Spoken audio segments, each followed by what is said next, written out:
Hello, কে আছেন, কোন জায়গা থেকে আছেন, জানিয়ে ফেলুন আপনার কথাগুলো আপনার প্রিয় অভিনেতাকে। এই সত্যি তো লিসেনারদের কল কাটা হয় না, তাই না? জি, ঠিক বলেছেন। জি আপু, আপনি একদমই ঠিক বলেছেন। আপনি নিশ্চিন্তে আপনার মনের কথাগুলো বলতে পারেন।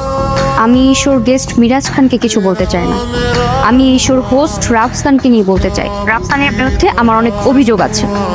জি আপু, আপনি বলেন আপনার কি কি অভিযোগ আছে।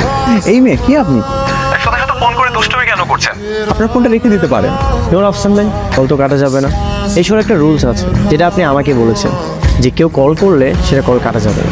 আপু আপনি সবকিছু নিশ্চিন্তে বলতে পারেন। তুমি আর কত প্রেম করবে রাফসান? কত মেয়ের জীবন নষ্ট করবা তুমি? হ্যাঁ, কি বললেন আপু? রাফসান ভাই প্রেম করে? হ্যাঁ, সে আর্জিং করে সুন্দর সুন্দর কথা বলে মেয়েদেরকে পটায়, ফেসবুকে মেয়েদের সাথে প্রেম করে, এরপর তাদেরকে বিয়ের স্বপ্ন দেখায়, আর তারপর তাদেরকে ধোকা দেয়। আচ্ছা আপু, আপনি এত সব কিছু কিভাবে জানেন?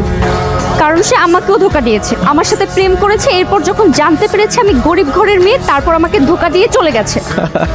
আপনি নিশ্চয়ই আমাদের সাথে ফোন করে দুষ্টুমি করছেন, তাই তো?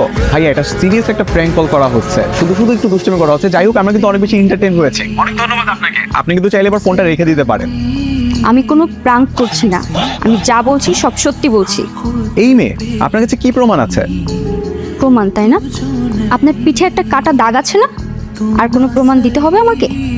না না না, ঠিক আছে আপু, আর কিছু বলতে হবে না। আর এসব পার্সোনাল বিষয়গুলো লাইভে না বলাই ভালো। আর আফসান ভাই, আমি আপনাকে খুব ভালো মনে করেছিলাম, দ্যাটস ওয়াই আমি আপনার প্রোগ্রামে এসেছিলাম। যদি জানতাম যে এমন কোনো ঝামেলা হবে তাহলে কখনোই আমি আসতাম না।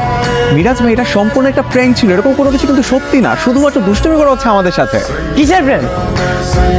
Thank you.